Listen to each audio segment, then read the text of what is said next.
back through introduction, if folks are all right with that.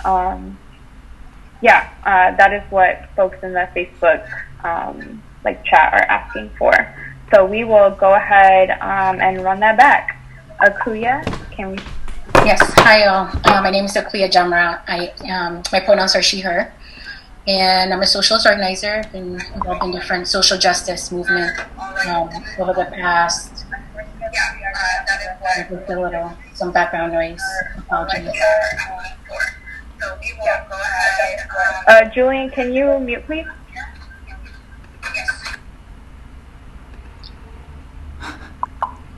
And now you have to unmute. Okay, Akua. great. There we go. Sorry, y'all. My name is Akua. third time. Pronouns are she, her. I'm a socialist organizer. I've been involved in different social justice movement organizing over the past 15 years. Based in the Bay Area currently. In terms of work, I am a social medical researcher in global HIV research. And my work looks at the social determinants of HIV prevention and care disparities at the intersection of gender and sexual rights among the diaspora of queer and trans Africans. So that's me, and I'm happy to be here, although under terrible circumstances. Thank you. Thank you very much. Thank you. Walela? Hi, my name is Walela Nehanda. I'm based in South Central Los Angeles. I've been an organizer for the past 4 years, initially with Black Lives Matter Los Angeles, then moving into Spit Justice, and then during the COVID-19 pandemic, I've been working on a national mutual aid Google Doc for immune compromised people and working with People for People LA. Thank you. Laura? Hi, my name is Laura Price. I'm a medical surgical nurse and I work in Los Angeles, California. I'm also a member of the Sigma Theta Tau International Nursing Honor Society, and I'm just honored to be here. Thank you, Laura. Welcome. Rob? Robert Wilson Jr., Chicago, his pronouns. I just took in part in labor organizing, 515 other campaigns. I currently work in the gig economy right now. That's it. Thank you. Yoselin? Hi, yes, my name is Yoselin Saucedo. I am a Afro-Latina mother, disabled. I co-founded Black Lives Matter Inland Empire. We worked mostly on empowerment and education here in Riverside. I also co-host a podcast called Chronicles podcast on disability, brown and black disability politics. Okay. Thank you. And Emmanuel? Greetings, my name is Emmanuel, he, him, his. I am an organizer based out of the South Bronx. I founded the South Bronx Tenants movement as a platform to organize buildings and bring tenants together and tenant associations together to build not just economic power, but political power. I'm happy to be here. Thank you. Cool. So now the part that we are here for and that folks have been waiting on, we're going to get into our panel questions. My first question is for all of you, and I will just go in the same order that I just did and have y'all answer this question. So the first question is, how have you been impacted by the U.S.'s response to this public health crisis and this political crisis? And Akua, I'd like to start with you. Yeah, I think, I won't speak much on this just because I haven't been as directly impacted in terms of work, which I think is the most critical aspect of the socioeconomic impact of the pandemic. I still have my job, which depends on grant funding. It's salaried, but right now I'm okay. I have funding, and so I can work from home. My research data has already been collected, so that hasn't been affected. But I do think it's important to highlight that there are thousands of, in the realm of public health and global health, thousands of studies have been impacted by the pandemic and have been halted because of social distancing and other mitigation policies that have been put into place. And so, at my job place, hundreds of studies are currently on hold because of the pandemic, and the ramifications of this stoppage is yet to be known. I don't yet know, and I think people are starting to learn of how this is actually going to impact their research, like health interventions and lab research that has been impacted. It's going to cost, incredible amount of money and resources and knowledge lost. So, I won't speak more on that. I think other people have more direct impact, have experienced more direct impact of the epidemic. So, Walela? I think it's important to note that there hasn't necessarily been a uniform response to the crisis in the United States, because you see Trump directly contradicting state governors like Gavin Newsom when it comes to shelter in place, how long it should be active for, and then we see healthcare providers are significantly under-resourced and are being forced to make really crappy decisions. And so for me, things like, my partner is laid off from work because they're not an essential worker. I don't have work right now. I have advanced stage leukemia. All my appointments have been pushed back to April, and it's with a question mark because the hospitals don't know how to handle patients with current conditions that are in need of help. And then also, I've just lost a lot of opportunities in general that would have just given me some stability, and yet my rent is still due, and yet bills are still due. And so there's that annoying contradiction. And then obviously I'm in the process of trying to find a stem cell donor for a bone marrow transplant, and obviously that has completely halted because nobody really wants to swab their cheek for a stem cell donor registration in the middle of a pandemic. So my livelihood is very much at stake. So yeah. Thank you for sharing. And if at any point now or when this is over, if there are things, Walela, that we can do to support the things that you need, I want to make sure that we amplify that while we have this space. So thank you. Laura?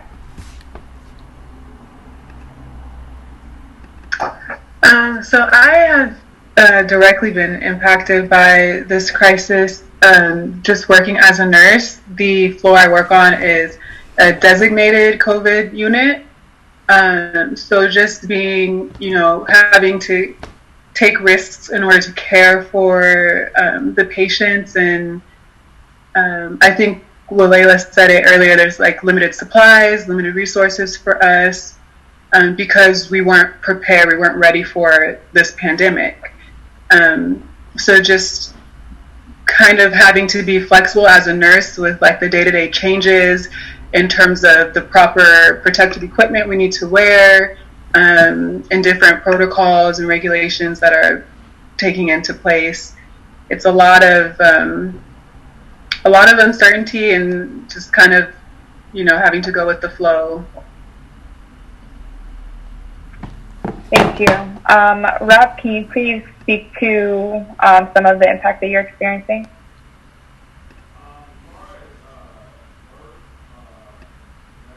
You got to unmute.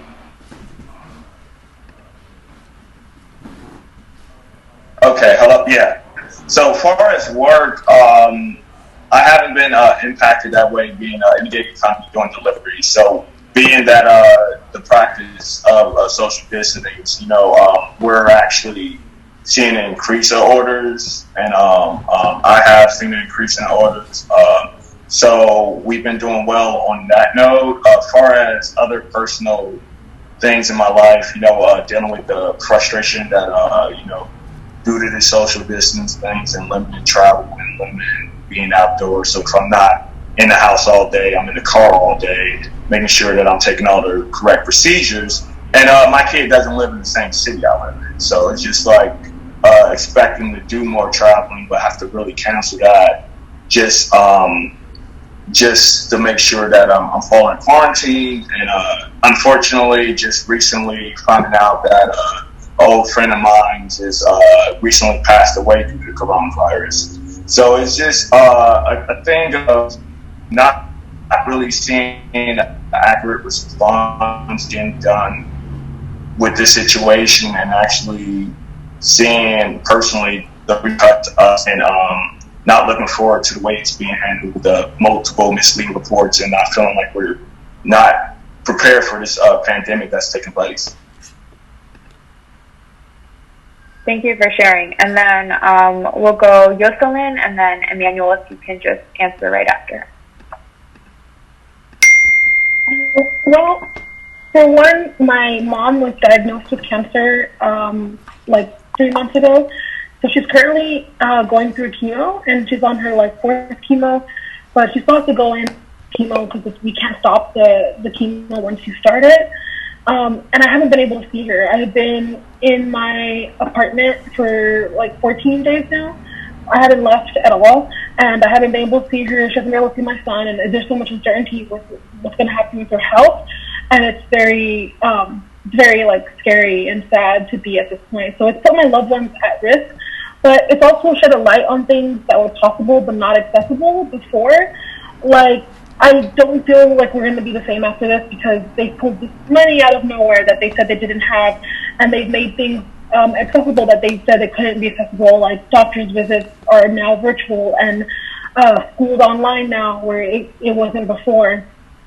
So I feel like it's gonna change things as far as like what we want, you know, afterwards, like our demands and stuff. And then of course there's a whole thing about, you know, which demographic is going to be neglected the most when it comes to testing and treatment. So I'm scared for myself, and I'm scared for my people, basically.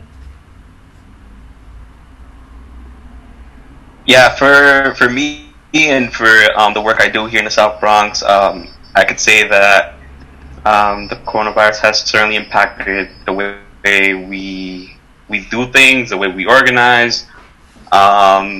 You know, it's always been, you know, just like, how do we organize to destroy capitalism? That's as the end all be all. But now it's like, all right, how do we do that, but also like safeguard our health? And sometimes those are two concepts that don't jive together. And it's interesting because as we enter this crisis, there were already many pre-existing issues with the system as it is. I think it would be naive to assume that there was not a housing crisis. It'd be naive to assume that there was not a medical crisis prior to this, that there wasn't a labor crisis. And now with the corona crisis, it's quite literally disaster capitalism. And that's how it's impacting all of us. You know, we are turning very insular. We're turning towards ourselves. Like, we're limiting our organizing to online, and it's important to understand like why that's the case. It's important to be dialectic in this sense, but it also sparks some level of creativity from organizers. Like for me, I found it a lot easier to enter into discussions about like economic power and political power, especially during this time period, where many of our local politicians here in the South Bronx, they're nowhere to be found. And this is an area that's being considered a ticking time bomb. So in the foreseeable future, like some of the highest cases in the whole entire country are probably going to be found here in the Bronx. I think there is an opportunity to still organize and more so politicize people, because the contradictions are very apparent. I think they're worth exploiting. Thank you. Thanks, y'all, for sharing. We got really personal, really fast, but also I recognize that being personal, being vulnerable is one of the surest ways to build power, solidarity across all kinds of lines. So thank y'all for that. My next question is for Laura and Akua. Can y'all please give your perspectives on like how did we get here? How did this become a crisis? Emmanuel kind of touched on those things already being present, but we would love to hear from y'all.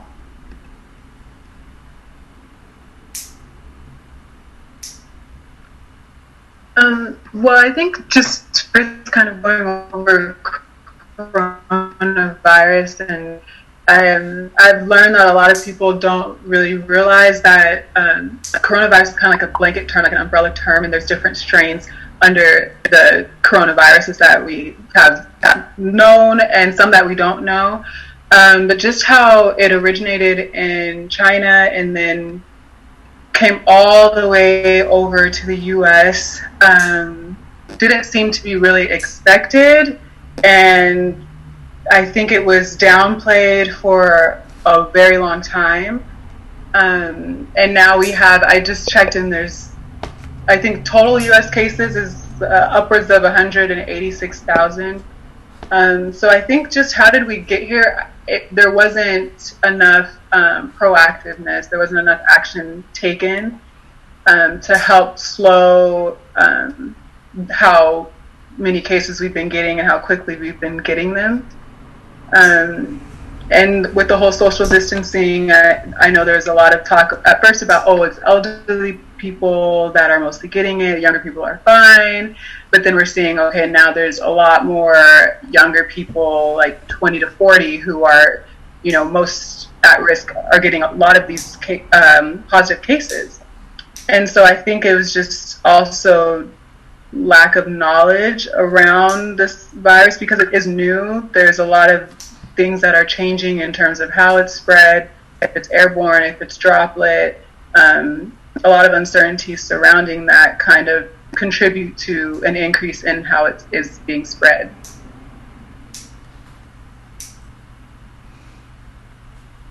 And I think just to add to what Laura said, what's unique about coronavirus is that it's the most serious respiratory virus since, the 1918 H1N1 influenza pandemic, which killed like up to 2 million people. So, and I think we've read some of the statistics that really puts things into perspective, what's at risk. And in the US, despite reports of the virus from as early on as December, up until a few weeks ago, Trump remained dismissive of it, describing it at best as just, a regular flu, and at worst, a hoax by the Democrats, the Chinese government, to basically undermine his presidency and the economy. I mean, this person is full of contradictions and really idiotic comments. But, we suffered the effects of that. The most vulnerable people are the ones who are going to suffer from his arrogance and dismissiveness. And so this went unchecked. His dismissiveness went unchecked. And frankly, I think we also have to, it's not just the Trump administration, it's local governments could have also prepared, could have put more pressure. Congress could have put more pressure on him to do more. Instead, we get reports that they are trading, they're in their stocks trying to figure out how to profit from this, which is incredibly disgusting. So I think it's, second thing that's important to highlight is that the Trump administration disbanded the Obama era Directorate for Global Health. He disbanded this in 2018, but this directorate was formed in response to Ebola, and the goal was to basically respond and prepare for epidemics. And when you don't have that, you can't actually prepare and respond to epidemics, and we were seeing the outcome of that. So U.S. we talk about how we are number one, and by we I mean conservatives and capitalists. Well, we're number one. As Laura said, we have actually the numbers from a surveillance site is 213,000 cases. I think it doubled in the last couple of days, compared to 82,000 in China and Italy, 110,000. Just to give perspective. So the good news is that most people will recover. But the not so great news is that we're projected to experience 100,000 to 250,000 deaths in the next year. Compare that to 12,000 to like 60,000 deaths in the regular flu season. So anyway, just in terms of like what Laura was pointing at, that there's like shortage of personal protective equipment. Folks are using ponchos. Healthcare workers are using ponchos to protect themselves because there's no hazmat suits. Right, we're talking about the wealthiest nation in human history, and healthcare workers have to resort to ponchos. And I think we're 85,000 beds short. I had to look up some of these numbers just to give some perspective. But we're currently 85,000 beds short as the epidemic, exponentiates, we're going to see more shortage, and the cost is human lives. So given the situation I'll end here. I think a global health justice perspective on for this moment is, a need to pull and redistribute resources to support both countries and populations most vulnerable to the worst outcomes of the disease. That is countries in the global south, low-income families, oppressed groups, people living with multiple illnesses, and so forth. I think universal income is critical, with a priority for the working poor and disenfranchised, universal healthcare, food, and housing. And on the global scale, I think cancellation of development loans and that global south countries are burdened with, and that trap them in a cycle of debt repayment and chronic underdevelopment. So I think that's one of a few demands that we can push for and perspective for what we need to do, not just right now immediately. This is going to last, they're projecting up to 15 months. So 18 months, up to 18 months, a year and a half. So we're just in the beginning stages of this, and I think we need to push these demands immediately so that we can minimize the impact of this. But doing so will basically help equalize the playing field, I think, and save some lives. Thanks, y'all. I'd like to kind of open up the floor. We have about 4 minutes left if anybody else has anything to add.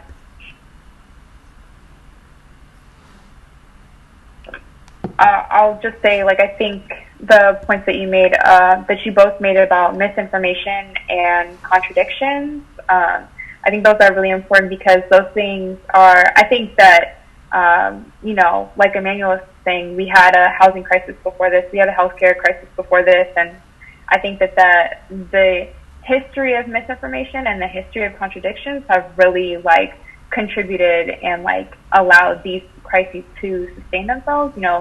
These contradictions don't mean anything to the people who are saying them, the people at the top, the powers that be or whatever, until they are directly impacted. And I also think that it's kind of interesting how I think that they were approaching this assuming that they were not going to be directly impacted. And we've seen that is not necessarily the truth. So that's all I wanted to add. Any other thoughts on this before we move on to the next question? Cool. Okay.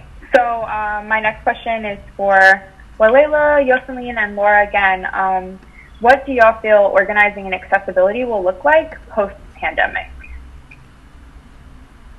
I can start. I think before speaking about post-pandemic organizing, there needs to be an acknowledgement of how in many left circles, accessibility and disability justice have not gotten the depth of treatment that those issues call for compared to others. And so many people in this time and thereafter need to confront what I just said head on and do that deep dive into accessibility, into disability justice, into the history of disability justice, into ableism and its ties to capitalism.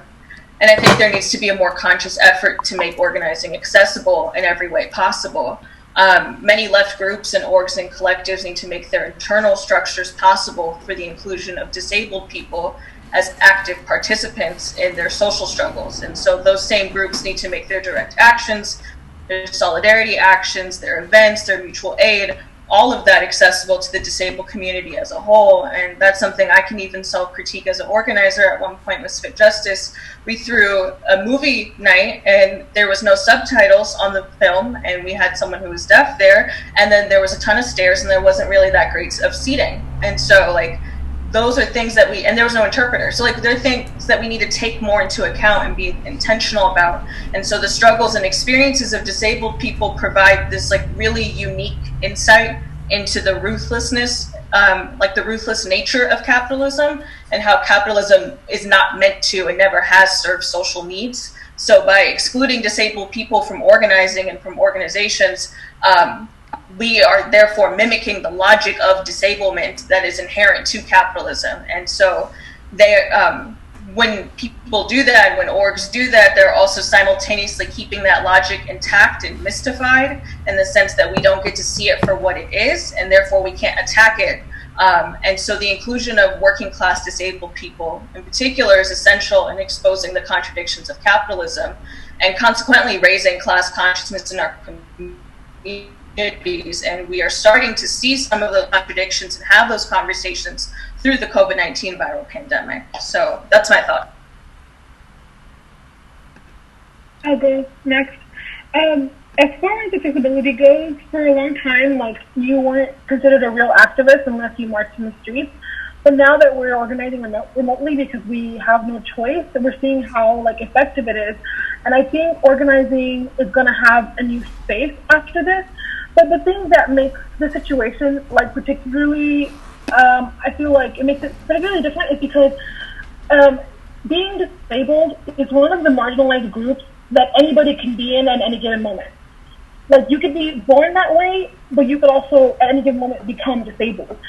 And with this pandemic, we're seeing like what havoc this disease, this virus is wreaking on people's bodies, and what long-term effects they could have if you do survive it, and how it's like shifting the conversation as to what accessibility is and how we frame it, basically. Now that people who are able-bodied are seeing that they can become disabled, like, now they're trying to be more accessible.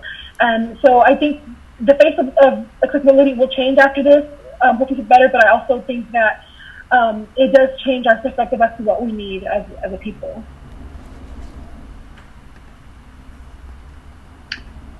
And just speaking to how it is in the hospital setting, we've had nurses, CNA, healthcare workers who also have, pre-existing health conditions, such as like asthma, bronchitis, and a few people who are even pregnant.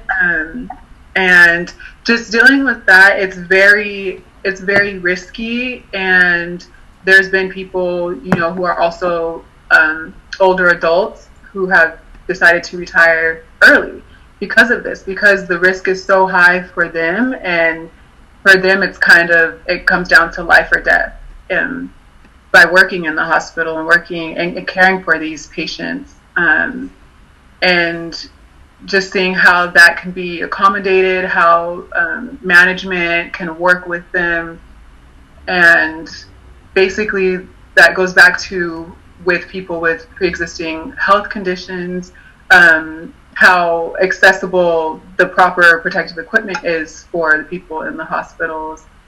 And also, just dealing with people who also have immune compromised family members or friends or roommates that they're living with. And that can be very scary as well, to go home. And I have coworkers who also have infants that they're going home to. So there's a lot of uncertainty about is what we're doing. Are we taking the proper precautions? Are we doing all we can to ensure that, because we're being exposed every day, we don't want to risk exposing or spreading, this to our loved ones? Yeah, I want to add to that, and I want to say that I feel like the essential workers are being, like, in a sense, romanticized, like the way that things are being framed is being romanticized, but essentially I feel like they're being taken hostage by the situation, and they kind of see no choice but to work, and are also in fear of losing their job. So at one point they feel like they need to help, like, the people, even though they're not giving them proper supplies and the proper things to help them. And then at the same time, I feel like they're also taking hostage by capitalism in a way where, like, we fear losing our jobs if we don't go to work. Like, even me being immune compromised, I work at a library, and they didn't want to close. Like, it took a while. I actually organized for them to close. Like, I made people call and called the director to make them close. They didn't want to close, and it's a library, non-essential, basically. And I still feared that if I didn't go to work, I was going to lose my job. And I feel like, even though my partner was like, don't go, I was like, I have to. And it's a library. So I can't imagine how these essential workers feeling like they, like basically, yeah, they're taking hostage by the situation. That's what I feel like.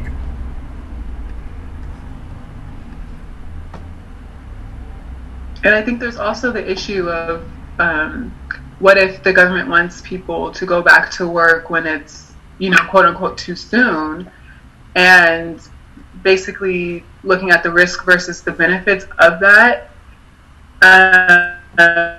And because I think we still haven't reached the peak of this pandemic, having people go back to work too soon can potentially, worsen that.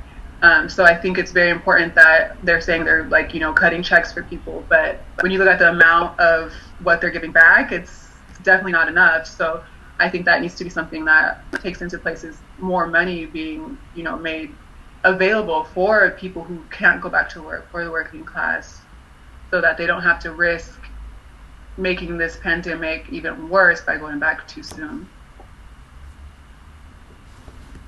I also think this provides from an organizing standpoint, it provides a perfect opportunity to push for a general strike. And obviously it shouldn't be underestimated that general strikes are extremely hard to pull off. I'm not going to sugarcoat that.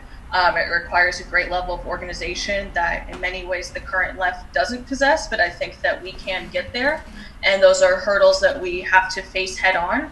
And because of the way people are seeing the contradictions and seeing the structure of capitalism in action right now, I think we do have a unique possibility that's actually tangible to make a general strike happen. And we see, the goal of general strikes often raise the realities that people need money and people need to eat, which is what, everyone in here has been saying, and people have bills. And in order to get access to those things, we have to work. And but why do we have to work to get that access? And so what if there was a way where people could get what they needed without having to work? And so that's where a lot of mutual aid efforts have been coming in and been incredibly essential historically and currently. And because through mutual aid, we further social solidarity, mutual aid also allows us to take care of each other and take care of the material needs of everybody in our community. And so in that way, we're ensuring that people's needs are being met without them having to meet the needs of the ruling class. So. Thanks, y'all. Some of the things that you made me think of, which will lead us into our next question, is the way this capitalist systems manage to take advantage of the moment. And so recognizing that work is changing and the way we physically show up in spaces is changing. I think one of my concerns is, actually, you know what? We have a question that came through in the chat that I would like to actually want to take us back a little bit. Walela, you mentioned general strikes.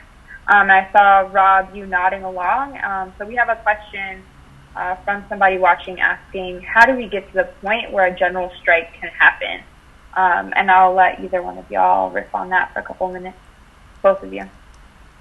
I'm not going to take up too much time because I feel like I've spoken enough, so I'm going to bounce it to Rob, but I'm just going to drop this here. Cooperation Jackson, which is a really phenomenal group in Jackson, Mississippi that organizes for self-determination, they put out a statement about general strikes and how we can get there and that type of stuff. So that may be a really great and excellent resource, but I'm going to bounce it to Rob right now.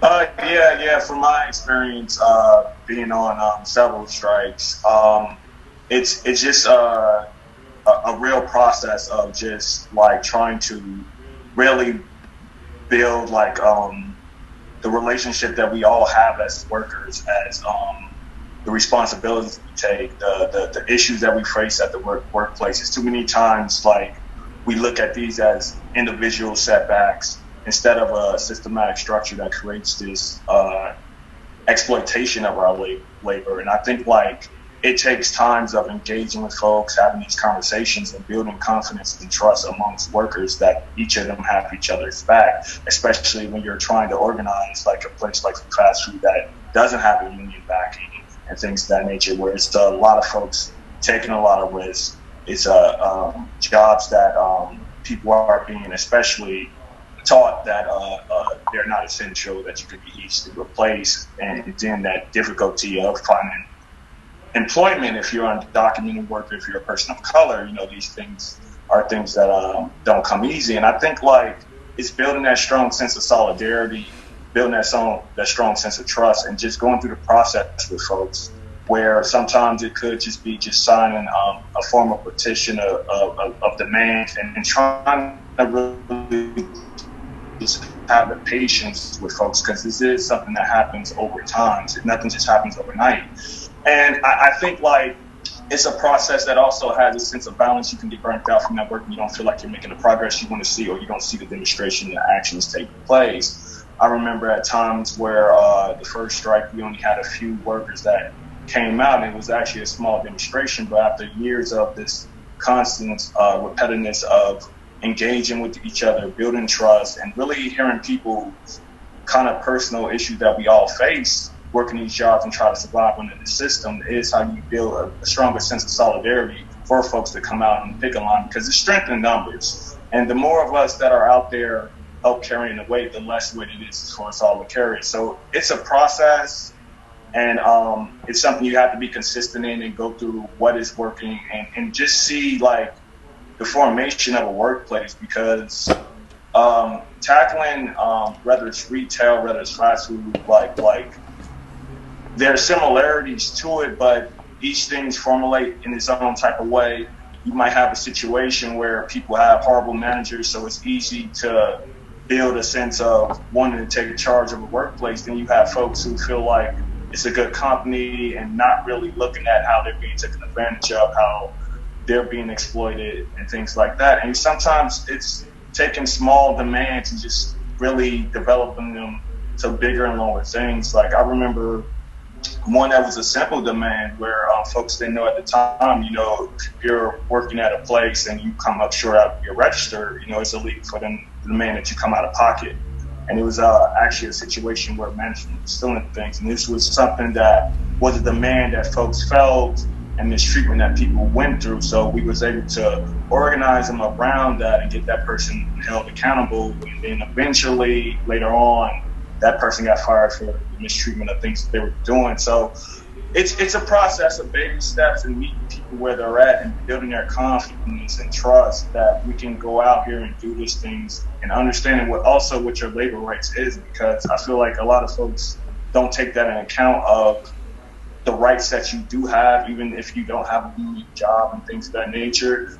And it's important folks are educated on that, and most important, building solidarity, and also getting media attention. You know, it's harder for folks to get back to try to find the way to silence you if they're seeing you on television, if it's getting traction, if it's being that type of way. And it creates a situation where the company is less likely to retaliate against you, seeing that it is something that's getting attention. And you'd be surprised where a demonstration can actually inspire other folks to think about the conditions of their workplace and how they can organize, because it's a universal thing that folks face regardless of the position that you work in, that the long hours, the inconsistency, the disrespect at the workplace, the pay that doesn't get that good. It was times where folks were docking people pay. It was times where folks was putting in overtime and not getting those hours. These are stories that happen frequently. They happen all the time. This is not just a rare situation or a specific person who's being disrespectful and wrong. This is a universal thing that happens in these companies, and has always been a function of capitalism, the exploitation of not really paying us what we're worth. And the long history of fighting for better conditions. So anything we have today is based on strikes and organizing, and that's a long history of that.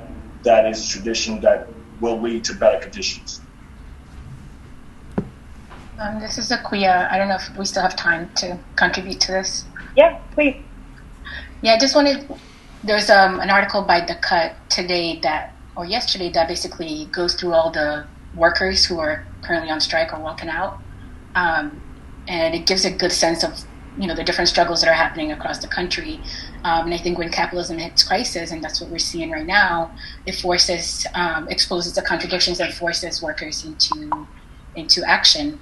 And that's what we're seeing. I don't know if none of us could have predicted any of this just weeks ago, both being isolated, but also our responses to that. And I think, you know, capitalism pushes us to our edge and forces us, because we need to survive, to fight for our livelihoods. And what's exciting about this is, like, we don't necessarily need to be organized, but I think to sustain it, and when sustained changes, we do need to be organized.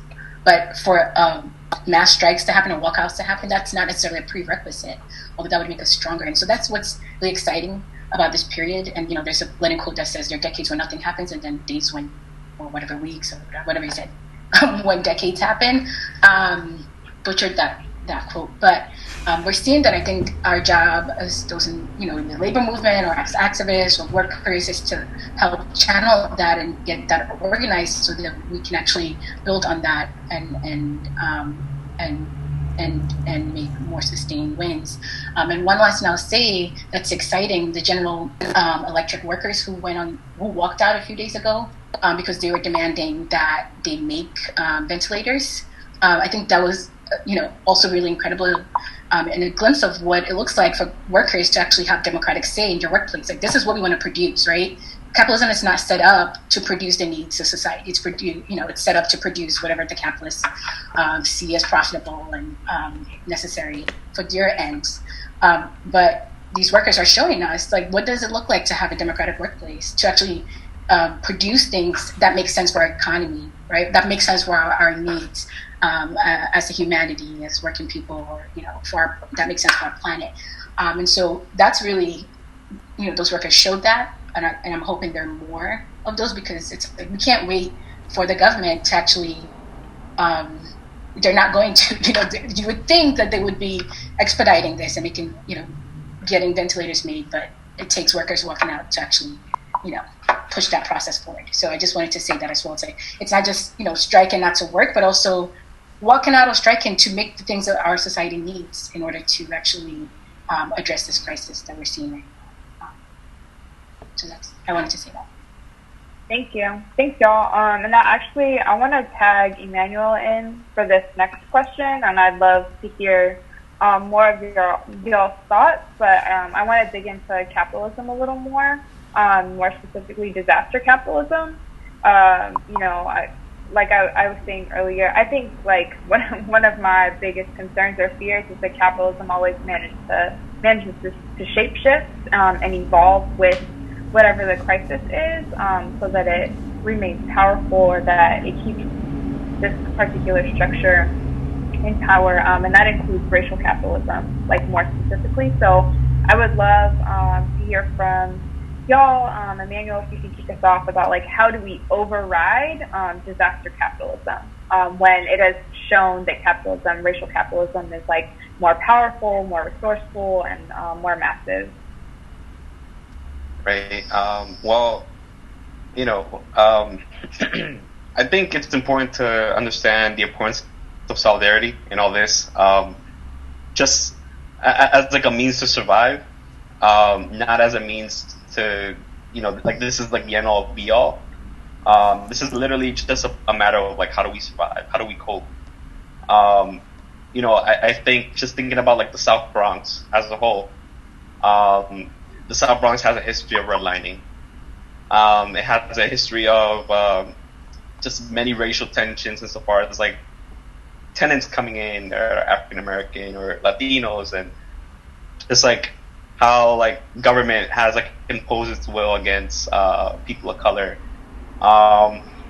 and that history is also connected to construction famously known as the Cross Bronx Expressway, which has impacted many people, and we talk about accessibility and disability and things of the like, and it's the South Bronx is the highest congressional district with the highest asthma rates, in the whole entire country. It also has the highest rates of obesity, opioid, and just thinking about people's immune system and how they can actually cope with the coronavirus. For them, it's gonna attack them 2 times fold. You know what I mean? And I'm a proponent of thinking that this stuff is by design. People talk about the invisible hand of capitalism, but it's very, very visible in this instance. And all the movements that we're seeing across the country, even some of the debates around the National Production Act, it speaks directly to the need of a planned economy. I think it's interesting to think about like history and think about the Russian Revolution. In the middle of the H1N1 influenza, like the Bolsheviks were able to like win in Russia. You know what I mean? And that was like something that was global. That pandemic in and of itself. And yet, like, despite those odds, like, these were folks who were able to like catapult themselves to organize and to take power. And so there's two questions. There's a question of economics, and there's also a question of politics. As we can see with the contradictions here in the Bronx, many of these politicians are absent. They're nowhere to be found. We're taking directives from de Blasio, taking the directives from Cuomo, just all these executive offices, right? How do we plan ourselves? How do we create a plan, a timeline, so that we can take office independently? How do we block Democrats and Republicans locally from taking power? That's the critical question. That's a question that we're probably going to just turn into like reactive mode when it's like next year, when that's like the debate, that's when people are up for re-election. But we should be thinking about that now. We have a lot of politicians who have historically disenfranchised Black and brown people. If we look at like the people who are working right now, who's advocating for them? There isn't a politician who's advocating for them. We're just calling them essential workers. And so that also brings the question of like the reserve labor force. So there is like certainly an equation right there where, we can actually, like, a general strike is more feasible. And so, like, it's like also tenant organizing and how do we take power locally and how do we build economic power so that we could threaten not just the capitalists at the workplace, but the capitalists at home. That on this conversation of accessibility, like, think about all the undocumented people who can't work, all the disabled folks who can't work, all the mothers who are working in the informal economy, who are just staying home, and those are the folks that need to get organized, as well as workers. So I don't know if I quite nailed like the just the link between racial capitalism and disaster capitalism, but that's a lot of my thinking around that stuff. Thank you. Would anybody else like to offer some thoughts?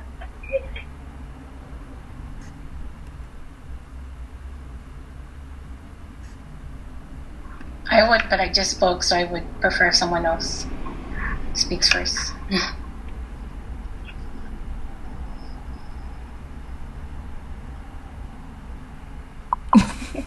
Y'all are so polite. I think Rob is speaking, but go ahead.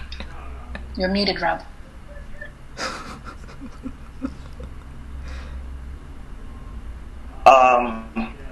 So I think like especially with this pandemic happening, I think this creates a lot more time for I think experimentation when we talk about like really trying to adapt our ways into changing the way we organize. Like some folks said earlier, with what it means to use these media outlets more, being that we can't really engage that much outside socially, and seeing what how that can be impactful.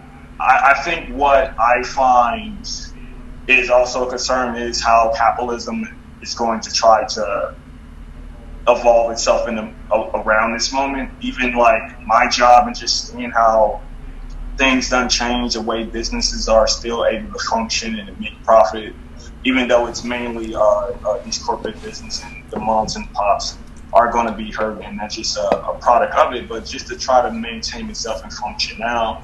And I think because it has shown its ugliest head, like the most I ever seen within my lifetime, where you actually got folks, right-wingers, talking about people need to die for the economy just so we can get back into business and all this other humane things, where it is crystal clear if it's ever been, I think, any doubt to anyone who was delusional about this system as being about profit first and doesn't care about human life, that this presents a lot of things that we can say that we can look in the past and learn from our personal experiences, but a lot of things that we should be open-minded to changing to adapt to the way this situation is, because I feel like we're in a perfect situation for more discussion around single-payer healthcare, more discussion of what it means to have a system based on need, because we're seeing that this bailout money, which mostly corporations are going to benefit from and things of that nature, that we've seen its ugly head and that long history of resistance that has always existed here, where it's just going to formulate itself once again in a more direct form when we ever see a huge crisis that's taking place. And I think like we're going to just need to have that discussion and push more directly in the direction of more revolutionary ideas, being that it has shown its ugly head. So I think like I'm not really expecting to see an idea of what this discussion is, but to be more open-minded to like what organizing may look like and how things have changed. But we're in a situation where we are at a good opportunity, being that for many of us, you know, this is the system that we've known it's always been. This is the system that has been built off of exploitation of people, not valuing human lives, slavery. We're seeing prison system, the difficulties that they're having just as far as like trying to get more people to just be released for nonviolent crimes, just for safety and all this other stuff. This pandemic has really shown the ugliness of capitalism and how it's not fit for human need and it's not sustainable.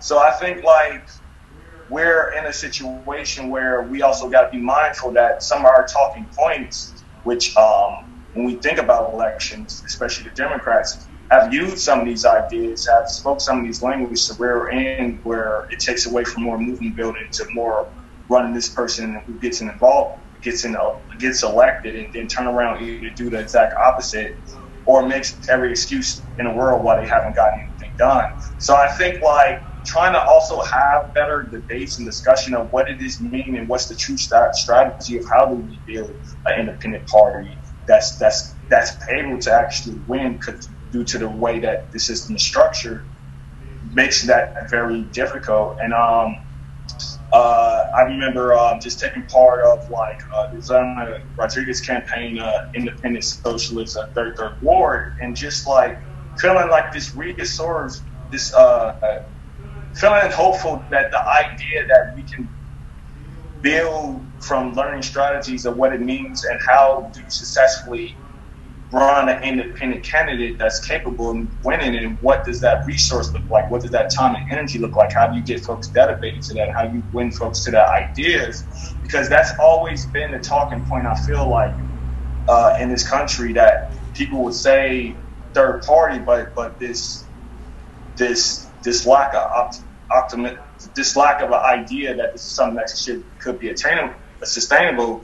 And we're just in a situation where that is so much needed right now, because I don't expect anything from the Democrats, who's supposed to be the party of working class or whatever, to do anything about this epidemic. I expect that it's just going to be a lot of fancy words and nothing getting done, and we're going to just see them maintain capitalism, which is always going to be at the expense of other people's lives. So that's all I had to say. Thank you. Akua, do you have maybe like a quick comment to wrap this question up, and then we'll move into the next one? Yeah, just the thing I was going to say is, I mean, just like a few weeks ago, I know on social media we were all kind of joking that Black people couldn't get the virus, with all these like posts about how it wasn't hitting Africa yet, and you know, it was mostly hitting Europe, and when it started expanding, and now we're seeing. I mean, we still have to look at the demographics of folks who are dying and being affected, but just as an example, in San Francisco, preliminary data indicates that 40% of the cases are Spanish speakers. So that's a disproportionate number of Spanish-speaking people who are impacted by this. And I can imagine this is going to be the case Definitely the case in New York City, which is, majority people of color. Checking on that fact. In my world, it is, but it's like, there's a plurality of people of color, and I think the most impacted boroughs, Queens and Bronx, and Brooklyn. That is the case. So, talking about racial capitalism, the question is like, why is it that people of color are disproportionately being impacted? An epidemic that started with folks who had more privilege to travel, and have now come back. And we're seeing it spread to the most, underserved and vulnerable amongst us. And so I think Black and Brown communities, because of how capitalism changed our social position under capitalism, we are more vulnerable of getting the virus, being at risk for being at risk of negative health outcomes, including mortality. And I think Emmanuel spoke well to the health disparities that face Black and Brown communities, asthma, diabetes, obesity, cardiovascular disease, and so forth. So, and then of course we are doing service work at a disproportionate rate, right? So the essential work now was being defined as essential work now is what the Black and Brown folks are doing. And so you go to the supermarket and the folks that you're seeing are like high school students and undocumented folks and low-income workers who are mostly people of color. So we're at a higher risk because of our socioeconomic position, and also because of the health disparities that face us. And I think we have to fight hard to make sure we minimize the impact in our community. But as the epidemic expands, we're going to see how much harder it's going to hit us. So that's just what I wanted to speak about in racial capitalism. Can I mention 2 points, 2 additional points? I want to really highlight the fact that even here in the Bronx, there aren't a lot of hospitals. And currently, there's a bunch of organizations that are coming together, and they're trying to push the government to build a hospital in an armory that was built in 1912.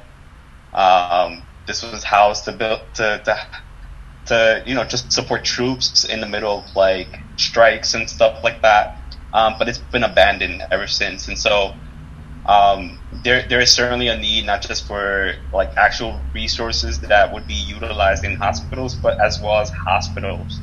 And there's a lot of people of color who, because they have these pre-existing diseases, they might get the flu, they might get a little cold, a little cough, and they'll go to the hospital, and then that's when they'll contract the coronavirus. And it just shows to like just the desert, or I should say, just like the apartheid that exists in the Bronx, insofar as like the resources and what have you.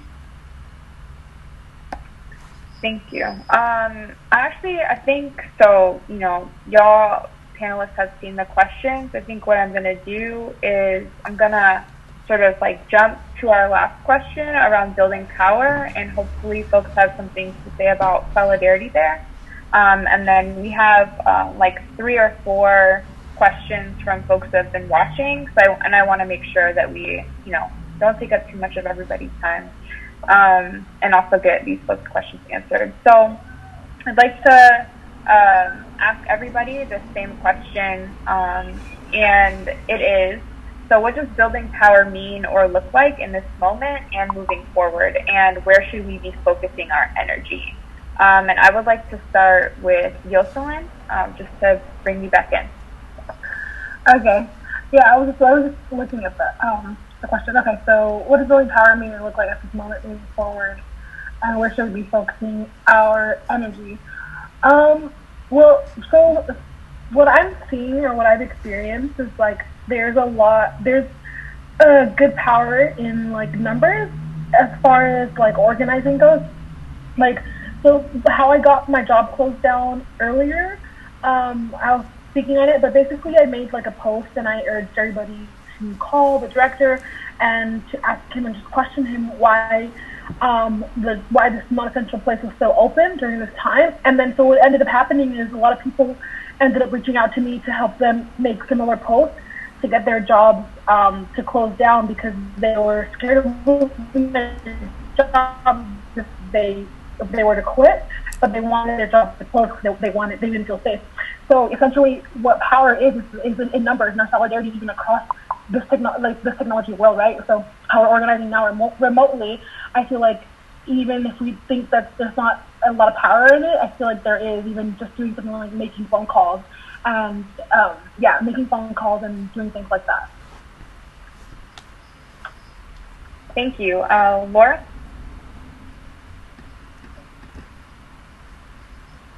Just speaking to the solidarity point, I think that's been shown by donations that we've been getting at the hospital, because of how appreciative people are, and these are people that just know of companies that want to donate. These are doctors, family members of the employees, and just knowing that although they can't really be in the hospital, they can donate certain things, and we even have a website so people can donate things such as food or supplies. Some people have contacted me asking if they can make masks for us, and just seeing how people are willing to come together and help each other through this is very uplifting and promising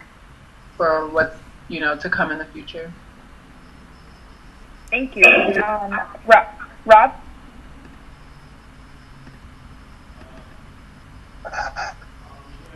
Yeah, because there's networks out here that are doing food delivery for the elderly, doing wellness checks, I know there is a project that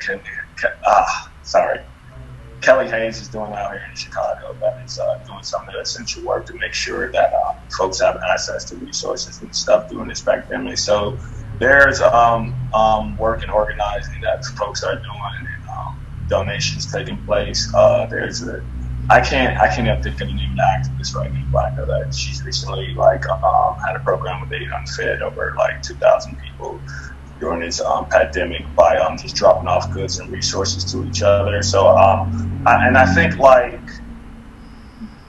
looking at that as a way of situations of we seeing that how people can move forward, where it's just going to be a lot of us really working with each other and networking and making sure that we are providing goods. I think someone said it earlier, because the government isn't. And I think that is going to be a starting point of how we can get more people in other spaces and volunteers and have more discussions about the state of this system and what's going on and what's taking place and why we need a substitute. And it's a good thing to get. It's a good way to get folks to get involved, to volunteer, to get in spaces with them, to have these discussions and share perspectives and ideas and what it means to organize to move forward. Thank you. And then we'll go Emmanuel, Akua, and then Walela. Yeah, I think it's important to look, in the context of New York City, obviously. It's important to look at just the state of poor and working people. They're oftentimes living in apartments where there's perhaps 50, 60, sometimes 20, 10 other tenants living in the building. And so coming into the realization of that and knowing that, some people are going to go outside, some people are going to contract the coronavirus. How do we create networks so that we can look out for each other? I think that's a critical point. And I think for the most part, tenant associations could serve as the structures that can bind tenants to doing mutual aid kind of work, but as well as also taking action, such as the cancel rent campaign, which it's a very controversial topic, because the governor doesn't want to do it, and he said that he's already done something about the rents, even though some tenants have already received their bill for April, and these are tenants who are obviously being told by government to stay home. So it showcased like the irresponsibility of government. And I think in its place, like we need to organize working class people in unique ways. I think it help like political use later on, especially if we're thinking about like organizing people within certain districts, within a certain geography. If we're building block associations, how does that look like? How can we look out for each other? How can we tackle price gouge, which is something that's actually impacting us? How can we impact the governor for not saying that he's going to cancel rent, taking a very irresponsible approach at things. How can we also bring light to the plighted tenants in the midst of all of this? Tenants who are living with rats, tenants who are living with mold, leaks, you name it. These are issues that obviously affect the respiratory system just as much as the coronavirus. So that, in the context of the Bronx, that is like the racial component in any of this, because many of these apartments are old, they're decrepit. These landlords harass tenants, they take advantage of tenants, they tell them to pay for things that they're not supposed to pay for. And I think building networks where you literally don't have to even go outside. You could just talk to your neighbor. You could just get an understanding of the state of things in the building, and just act accordingly to what folks are desiring, what folks are thinking about, what folks need. And I actually have an example that I like to share where there's a building I organized, but for very complicated reasons, like tenants opted to not continue with the organizing. But before we discontinued the organizing, we formed a WhatsApp group just to connect people. And so as of recent, they reactivated it, and they were brainstorming about ways in which they could fill a vacuum that the landlord isn't filling. So they were considering like just cleaning the hallways, cleaning the staircase on their own, but as a group of tenants living in the same building. So those kind of links are very, very crucial, and they're very, very important. And honestly, I think post this pandemic, like that's gonna say a lot. And people are gonna build trust with each other, and people are probably gonna be willing to take action collectively.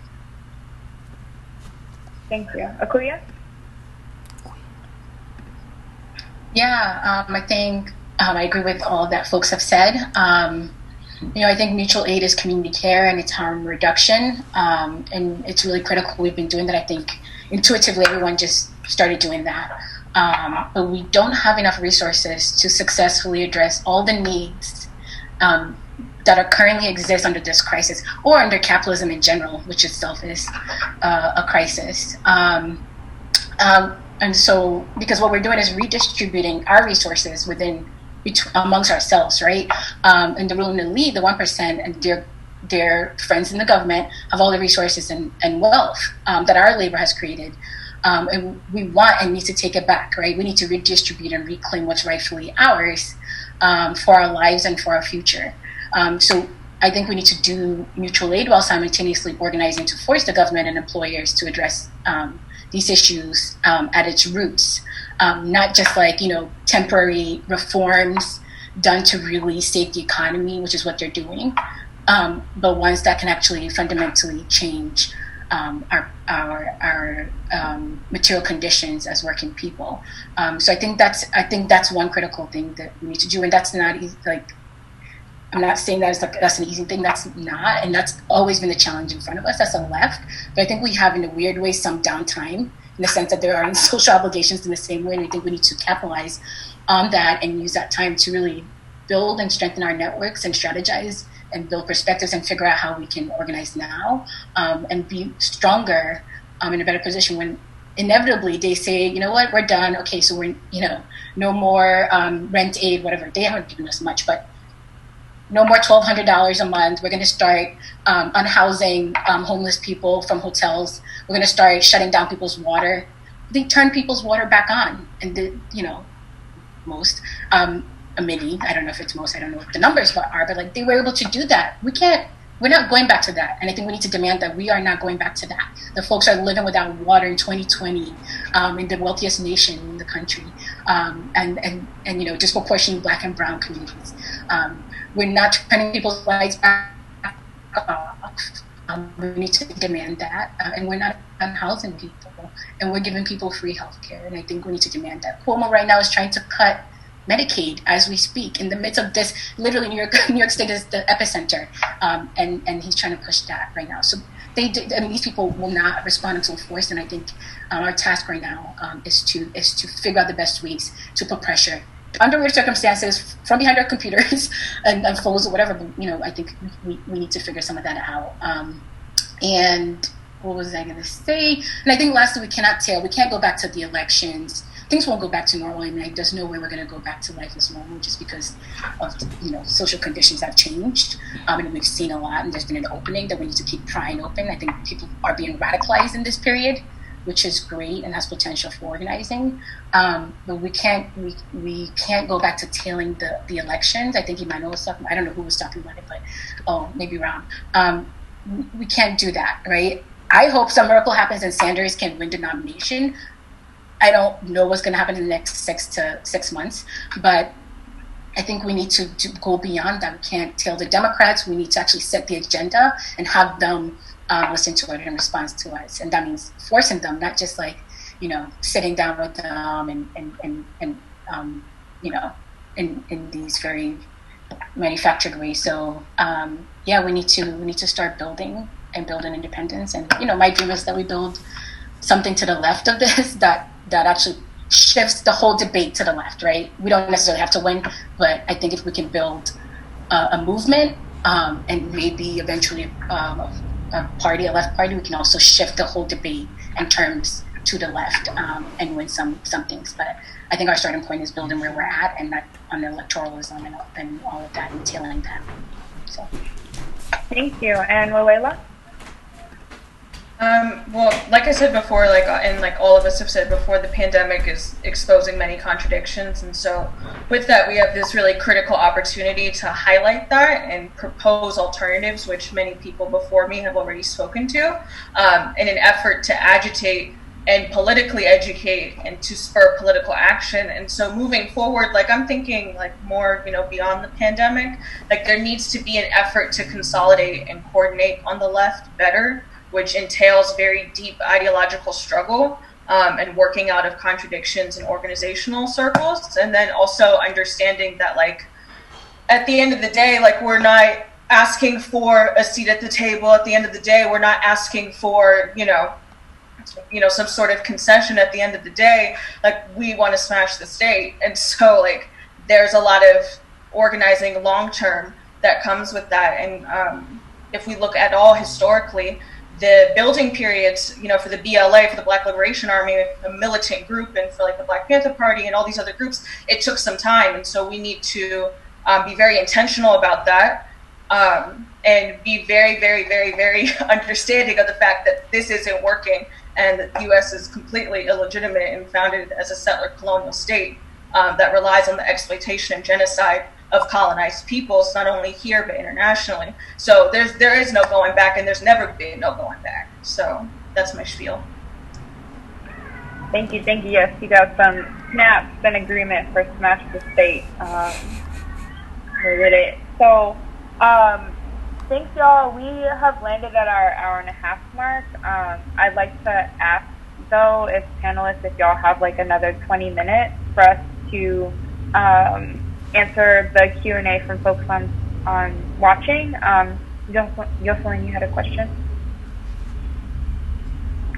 Oh no, I want to answer some of the questions that I'm looking at on the live. So just whenever we do that, I want to answer some. So I do have time. Okay, cool. Thank you. I also wanted to be clear and make sure that y'all were good with that. So I've also been, I think, collecting the questions. There are some folks that are part of Left Out and a part of Working Class Heroes that are aggregating the questions and sending them to me. So they've been doing that throughout our conversation. I'd like to direct the first question to Walela and Yoselin. It was one question where I kind of added some in there because I felt like that was really important. So I'd like y'all to maybe let's do like 2 or 3 minutes on how can we center racial justice and accessibility in our demand for recovery from the crisis in our communities. Go ahead, Walela. Go ahead. I was going to let you go ahead because I have to think about it a little bit. So do I. Okay, what was the question again?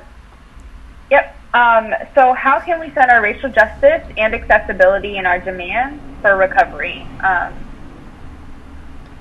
Okay, I can answer it to an extent. Honestly, for me as a person and who I am and my terrible memory, I'm very good at writing things down.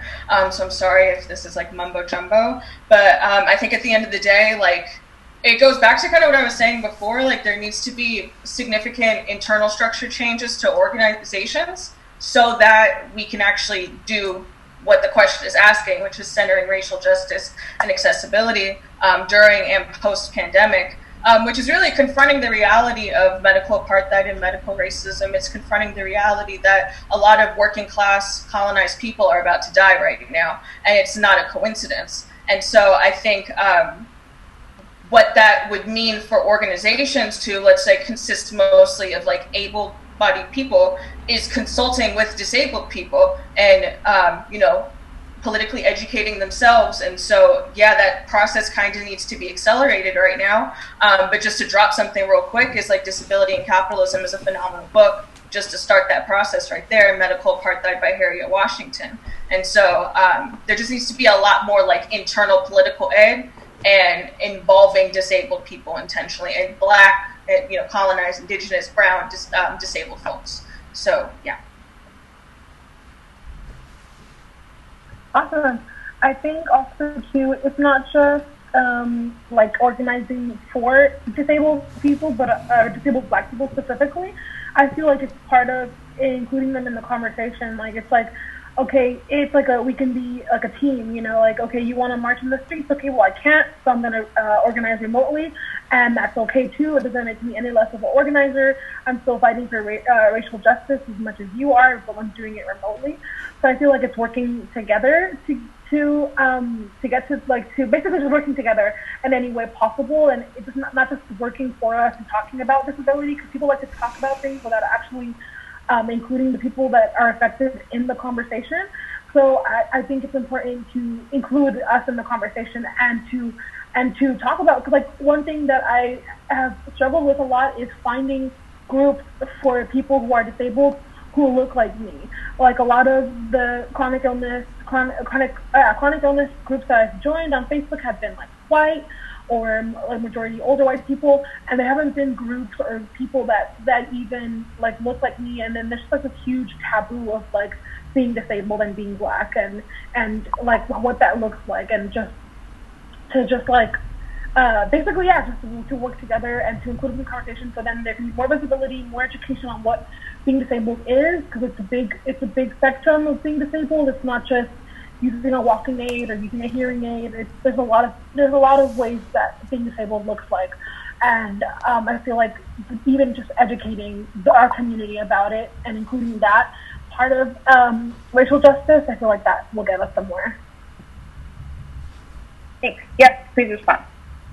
I just wanted to bounce off of that. Sorry, my voice cracked. Ow. But I think we also, like, with organizing, need to confront that capitalism allows for disablement in the sense that, like, it is purposefully inaccessible, because when a worker cannot have their physical labor exploited, they are disposable and they're useless. So there are reasons why inaccessibility is in place. So when we're organizing, I completely agree with what you're saying, like digital organizing, that has always been looked down upon as like slacktivism or like not taken seriously. And like, as we talked about earlier, now everyone's like, how the fuck do we do this? And coming to disabled people. But then at the same time, like, a lot of our in the streets movements need to include disabled people. So if you're doing a march, we should figure out how disabled people can participate in that. They shouldn't be like, we shouldn't be excluded from that. And I think something that like really has influenced me outside of reading Disability and Capitalism and obviously like my own life experience.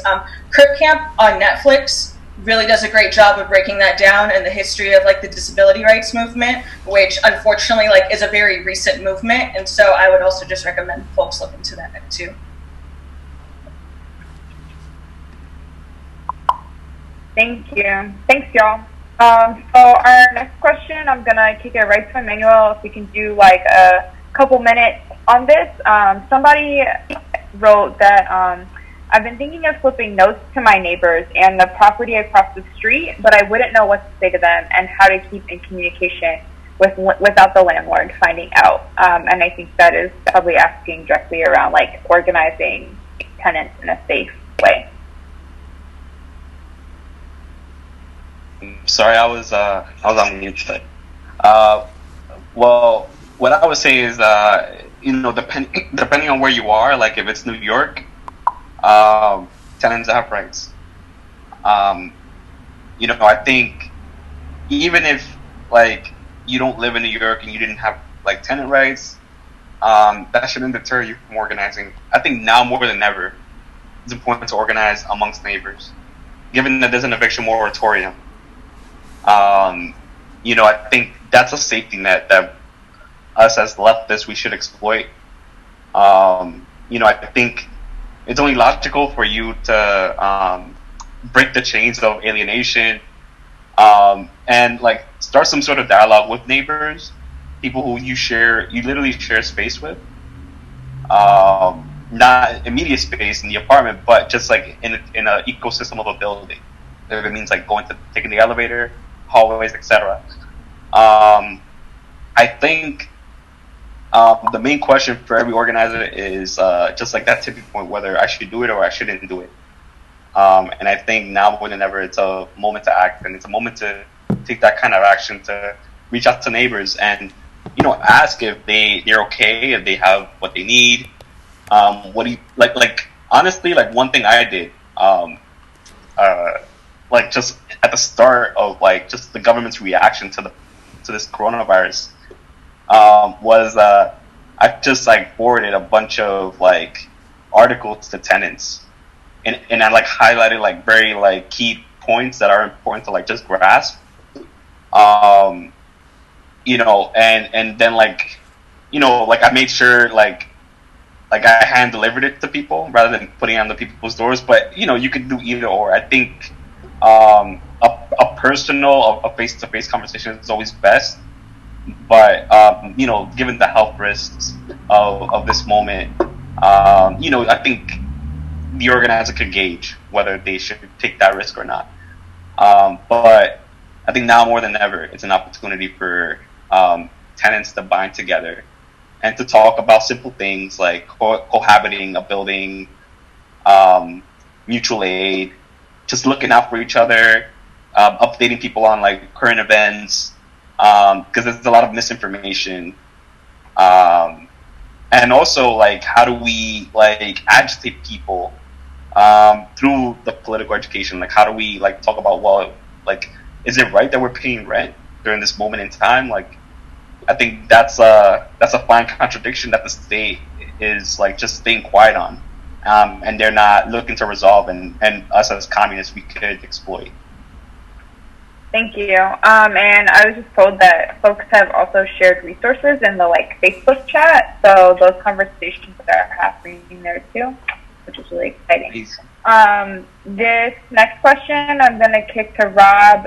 You mentioned working on Rosana's campaign, which for those of us that are local to Chicago, she is the alderperson for the 33rd Ward, and she is one of 6 I guess more like left-leaning or maybe like socialist-leaning alder people that were recently elected, which is really exciting. So the question is it possible to get a candidate dedicated to our values into office, or do we have to rely on persistent external pressure to dismantle the current capitalist government? I'm going to read that one more time. So that was a lot of 2, 3, 4 syllable words.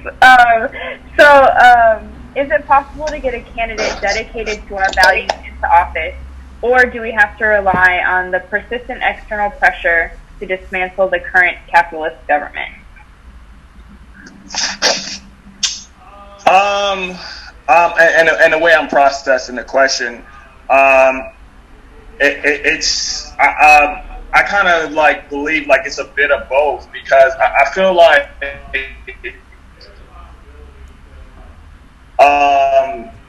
there's a possibility to like they're in, and there are always going to be situations where they're going to be forced to compromise and things like that. I think like it's always going to be the pressure on the movement on the ground, and so this is how I would phrase it. I feel like there is a short-term goal and there's a long-term goal, and I think like getting candidates in that stand for our values, or we think that can get things officially done or push on that are close to our politics, is essential.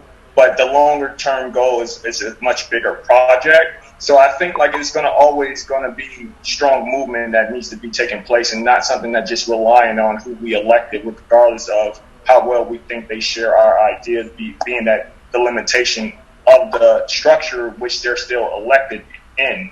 Because I feel like regardless of how radical somebody politics is in office, close to us, can be an open communist, it's still going to always be the checks and balances that they have to function with under the system of what they're not going to be able to do, or what other people are blocking, or other ways that folks can try to make them compromise throughout the time. So, and I want to just make sure I'm answering your question right. So I think like it's going to always have to be a push to dismantle this system. That's going to be movement on the ground. That's going to be direct action, and that can look like I said, like we're talking about many different ways as far as making things more accessible to folks to come out, and also like because we're talking about disability, but it's also like making sure it's safe for folks who are also undocumented to participate in these things that we were talking about that are high at risk as well. So I believe like I think it's a possibility that we could win candidates in and win them on things that left leaning to our ideas. It can be single payer, abolish student debt, things of that nature. But the broader thing is going to always take something more that's just far bigger than electoral politics, regardless of how I feel of how many folks that you could get elected. So I hope that answers your question. Did I? Yeah. Yes. Does anybody have anything that they want to add?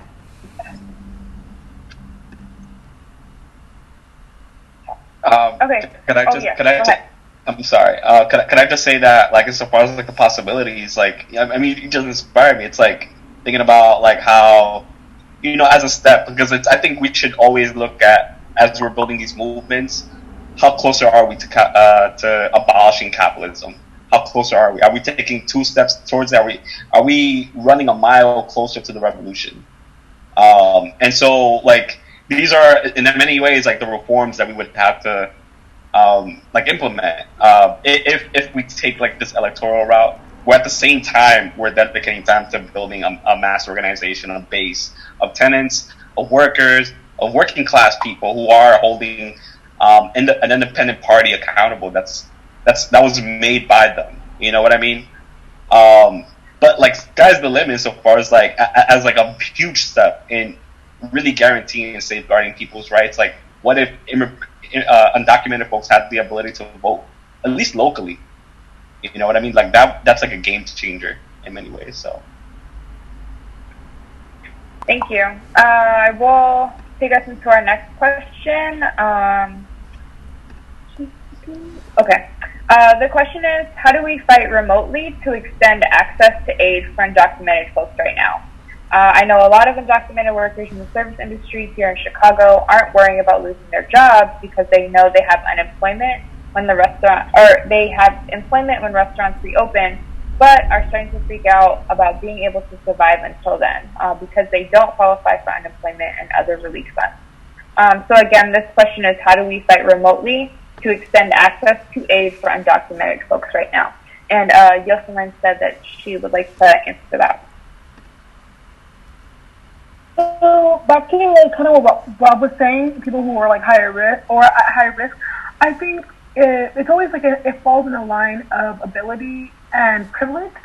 So for those of us who have the privilege to fight remotely without the fear of being deported, like back to what we were saying about either sending notes to other tenants and either putting them under the door or face to face, however. But if they are too scared to do it, I feel like we need to work hard for them if we're not in fear of being deported. Like it's our job to uplift their voices if they're too scared, and that's why these rent freezes and these rent strikes are important. Because if we can get the rent strikes, and the rent freezes to happen, and then on top of that, if there's food pantries, there is a lot of churches that are doing food drives for people who lost income and cannot get food and supplies. I think with that combination of rent freezes, food pantries, churches giving food, stuff like that, I feel like we can help undocumented families through this, because like if one of us wins, then we all win, right? So yeah, that's well. Thank you. Our next question, a couple of folks want to answer this. What do our panelists think about how this is affecting people who live in food deserts? Maybe if two folks want to hop in.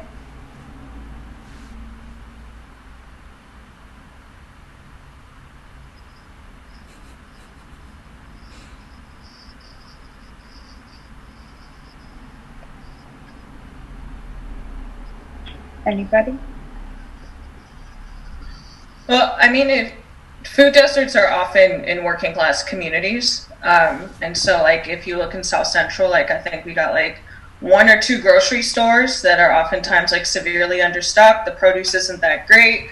You go to the west side of LA where all the bougie white people live, and it's just, like, coconut water and a ton of kale juice galore. So, like, there is that disparity, and so it's become hard, I know, for a lot of like mutual aid to like actually get the resources that everybody needs to them, and especially like with hoarding and things like that, that's also become a problem. Because like for me, I can just tell a very quick anecdote. There's a Target that is pretty much like a division between like South Central and then to the west side of like Mid-City and Culver City. So you see a lot of people from different demographics, class-wise, in there. And so what we found was that just like a lot of people in South Central, by the time we got to the Target, all the upper middle class folks had taken everything. And then we were left with nothing, and then going to, I had a friend telling me about how they were at like Food for Less, I think was the name of the place, and people are fighting over water. And so I don't necessarily know how to fight against that, because that's really deeply systemic and intentional. But it just illuminates the class disparity. Yeah, I think that story is really important. I know that in New York, I grew up in New York, and it was, we had low-grade supermarkets. We have low-grade supermarkets. There was a joke that people were seeing, white people at C-Town, or it was like some joke about, anyway, it's a long meme that I cannot explain. It was hilarious. It's Hillary Clinton walking into, actually, the projects and looking in there like shocked that people have to live under those conditions anyway. And people are like scenes of white people walking into C-Town, which is one of the supermarkets in New York. That's it feeds us, but it's not the best quality stuff. But beyond that, just like I forget, in East Harlem, a lot of people depend on bodegas. It's changed with gentrification, but people for the longest depended on bodegas to get your groceries and your food, or have to travel out of the neighborhood to get groceries and fresh foods and stuff. That's part of why there was an initiative around the fruit carts, fruits and vegetable carts, particularly in low-income neighborhoods, Black and brown neighborhoods, because people didn't have that, which is ridiculous. So that's a reality, and I think beyond like food deserts, and people need capital to actually buy food. So even if you don't have food accessible, you also have to figure out how you're going to afford it, especially for longer periods of time, when you don't actually have a paycheck. You have to go paycheck to paycheck. You have to maybe prioritize rent. You have to prioritize other needs outside of food. So I personally don't work in food and nutrition, but I'm sure there are organizations that are organizing around this. I think it's really critical, a need for a lot of communities, and something that is not spoken about as much. It's really hard with I don't know what the state of food banks are right now with the epidemic. That's something we need to talk about and look into to see how the pandemic is affecting access to food, or compounding access to, because it's already existed, right? But how has it exacerbated the issue? I know, last thing, in the African context is that, I do work there, and I'm from Ghana, and that is a key. People live literally not paycheck to paycheck, but literally day to day, making very little money, and with social distance ordinances now being put into place, there are, crises at markets and stuff, and people are worried about dying from hunger than from coronavirus. Is one of a quote from someone in Nigeria who was interviewed. I heard this on Democracy Now! But you see really horrific scenes of no social distancing, densely populated markets where people are trying to get food so that they can feed your families while under these ordinances. So that's a huge issue. So it's either the virus, or you're starving, or you're unhoused, or whatever other collateral people experience because of this. Thank you. And Yoselin, I believe you had a comment, and then we'll move to the last question. Yeah, just very quick. Speaking, adding to what Walela was saying about living in the food desert, what happens is a lot of people who have the means are the ones who are stocking up, and people who are living paycheck to paycheck have to wait till a payday to be able to get some kind of food, and then they cannot get a month's worth at a time. A month's worth is really expensive for a family of four, and I have a family of three, and for example, because I have a baby and he drinks formula, and there's no formula in the stores. There was only the really expensive formula, the really expensive kind, and then there was no distilled water for his milk. So that was an issue too, and we ended up bartering things with friends and stuff like that to get supplies. And as far as the solution goes, I would say that the only thing that I hope so, when I think about pandemics or crisis or apocalypse, whatever, I think about community. And my hope is that people are not self-preserved and that we come together as a community. So my solution for living in food deserts is to come together as a community, trade things, barter things. I have this, whatever. If it comes to that, it comes to that. If money is not, I literally traded beans and stuff for N95 masks. My friend that got them from work. So things like that. So I think that's the solution for living in food deserts, is to come together as a community. And if you have something, or if someone has something, trade it, give it, whatever, and work with each other, and not just rely on the food pantries and the churches and stuff like that. Rely on each other too. I think that's one of the solutions for living in a food desert, or how to, live through this right now. Thank you. Thanks, y'all, for sharing that. And then our last question, what can we do to organize beyond mutual aid and get people on board with also going past electoralism? And then maybe just if one person wants to wrap us up with this answer, we'll go about a minute, and then we can wrap up the panel.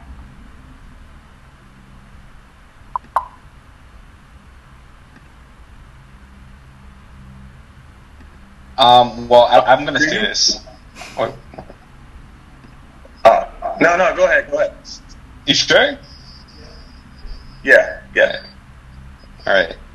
I'm going to say this. I think even if we seriously evaluate any demands coming out of the left today, it's all about how do we get government to do this or that or whatever, and we're trying to get Democrats and Republicans to do the right thing. In the case of New York, we're trying to get Cuomo, who's a mafioso Democrat who established the IDC a few years ago, which made it so that a group of Democrats caucused with the Republican Party in its state politics.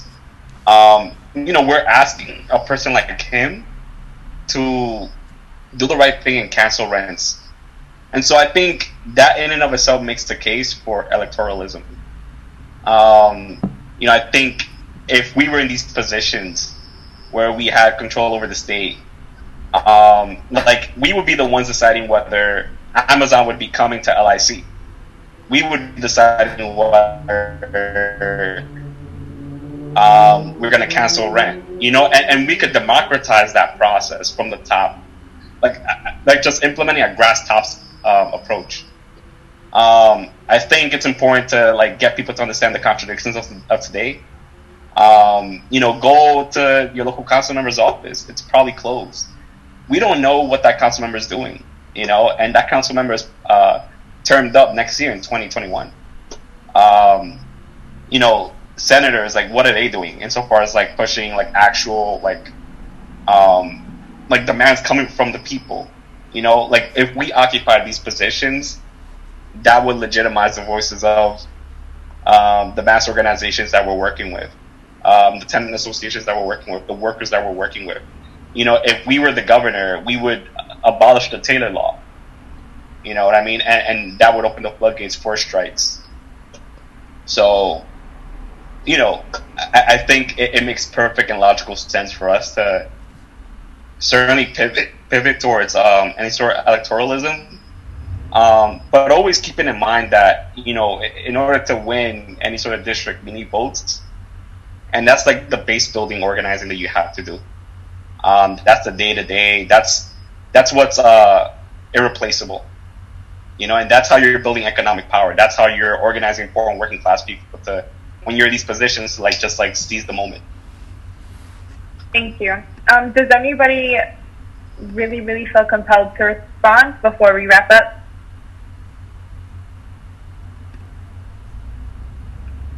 Cool. Thanks, y'all, for rocking with us for 2 hours. I know that we went over time and we have tech issues in the beginning, but we've worked it out because we are organizers and we are resourceful and we are creative and we are optimistic. So, yes, thank you. For folks who are still tuned in with us or will be watching this later, I do want to just uplift that we have the panelists' social media handles, which we'll share out through our Facebook page.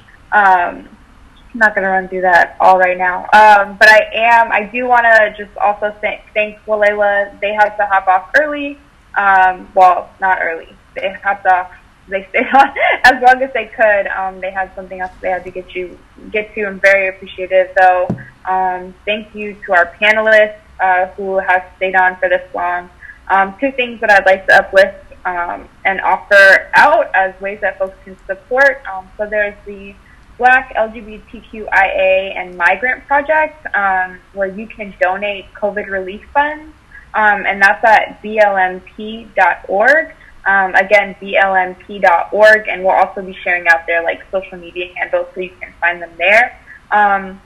And as Laura mentioned earlier, the Cedars-Sinai Hospital is taking donations, and we'll share that link out as well. So if folks want to offer relief funds. I know Walela mentioned earlier that they have some medical asks. I'll double check with them to make sure it's okay for us to share that stuff, but I do want to amplify that there's need there just from the folks on our panel. So in that case, just another special shout out, please, in the Facebook chat. Thank our panelists. Thank you, Left Out. Thank you, Working Class Heroes. Enjoy the rest of your night. Stay at home. Stay safe. Love on your people. Thanks, y'all. Thank you. Bye. Thank you. Have a good night. Bye. Oh, Derry. All right. Thank you. Have a good night, everyone. Okay, it's over.